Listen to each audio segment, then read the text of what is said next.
आज हम उत्तर प्रदेश सरकार के नगर निकायों के चेयरमैनों महापौरों के प्रशिक्षण शिविर में मौजूद है। इस दौरान हमारे साथ बात करने के लिए अति महत्व जमाल साहब भी मौजूद है। मऊ नगर पालिका इसलिए महत्वपूर्ण है क्योंकि उसका बजट उत्तर प्रदेश में दूसरे नंबर पे है।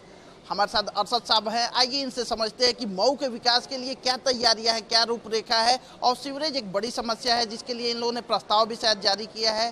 उस सीवरेज के लिए, वहाँ के जल निकासी के लिए ये क्या करने जा रहे हैं? देखिए, हमारे वहाँ सीवरेज सिस्टम तो है ही नहीं है, लेकिन जल निकासी के लिए नालों का निर्माण होना है। तो हमारे वहाँ पहले 39 स्क्वायर किलोमीटर में नगर पालिका का क्षेत्रफल था। अब सीमा विस्तार हुआ है, तो सीमा विस्तार के बाद 80 किलोमीटर और बढ़ गया है, यानी अब लगभग 120 स्क्वायर किलोमीटर क्षेत्रफल हो गया है नगर पालिका का।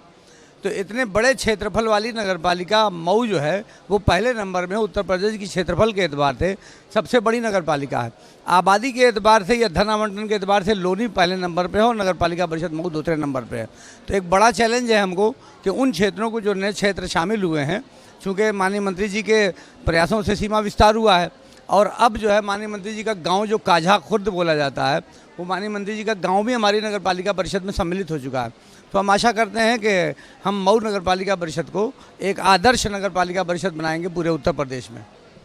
मऊ की राजनीति की जब हम बात करते हैं, मऊ नगर पालिका की बात करते हैं, तो 3 नाम कॉमन है: मऊ, मुसलमान और मऊ के वो मजदूर कामकर बुनकर, मऊ वाली साड़ी।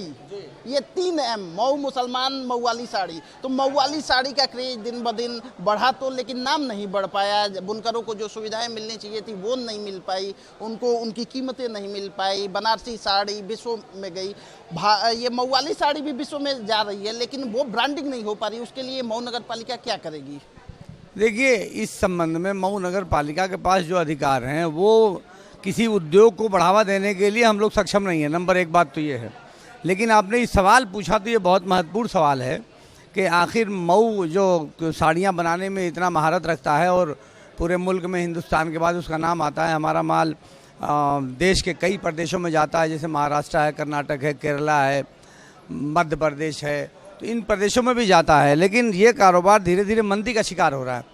उसका कारण ये है कि गवर्नमेंट की तरफ से किसी भी प्रकार का हमारे मऊ के उद्योग को किसी प्रकार का कोई समर्थन हासिल नहीं है। अब जैसे देख लीजिए कि फ्लैट रेट पर बुनकरों को, पावरलूम बुनकरों को विद्युत मिलती थी, तो इधर जब सरकार बदली है तो उन्होंने फ्लैट रेट को ख़त्म कर दिया और बहुत छोटे जो 5 किलोवाट तक के जो बुनकर हैं उन्हीं को सिर्फ फ्लैट रेट की सुविधा मुहैया की। उसमें भी जो 72 रुपये रेट था उसको बढ़ा करके उसको 400 रुपये कर दिया गया है। अभी भी बहुत सारी तरह की दिक्कतें हैं। हम लोग आशा करते हैं कि प्रदेश सरकार इन दिक्कतों को दूर करने का प्रयास करेगी और मऊ में जो साड़ी का उद्योग है उसको बढ़ावा देने के लिए जो आवश्यक कार्रवाई करनी है वो करेगी।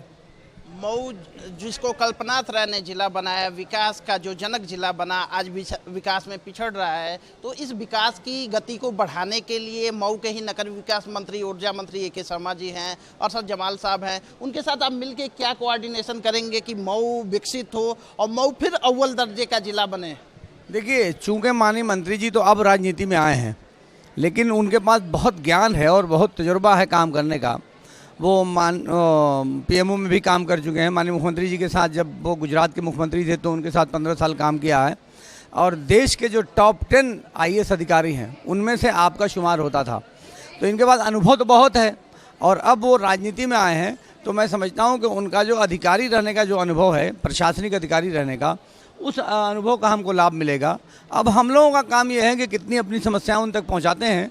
मुझे उम्मीद है कि जिन समस्याओं को भी हम लोग उन तक पहुंचाएंगे माननीय मंत्री जी तक, उनका निदान अवश्य कोई न कोई निकालेंगे वो।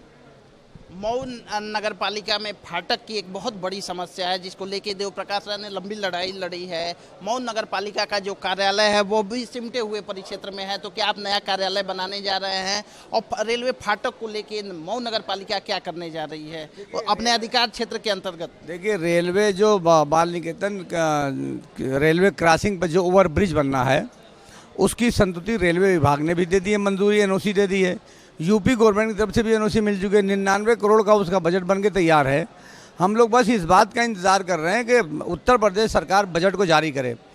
जितना हिस्सा रेलवे में आता है वो रेलवे को बनाना है और जो हिस्सा रेलवे के अलावा आता है उसको PWD को बनाना है। तो सब कुछ रेडी है, बस पैसा जारी होना है। मैं आशा करता हूँ कि सरकार जल्दी से जल्दी पैसा जारी कर दे, क्योंकि दिन में वो 86 मरतबा वो फाटक खुलता और बंद होता है। आप समझिए कि ऐसे जो औद्योगिक शहर है जो, तो औद्योगिक शहर में बार बार मुख्य मार्ग का बंद हो जाना ही उसके विकास के रास्ते में बाधा बनेगा। तो इस काम को हो जाना चाहिए। मैं मुख्यमंत्री जी से भी आशा करता हूं और माननीय नगर विकास मंत्री जी से भी आशा करता हूं कि जल्दी से जल्दी फंड रिलीज करें ताकि वो निर्माण कार्य शुरू हो जाए।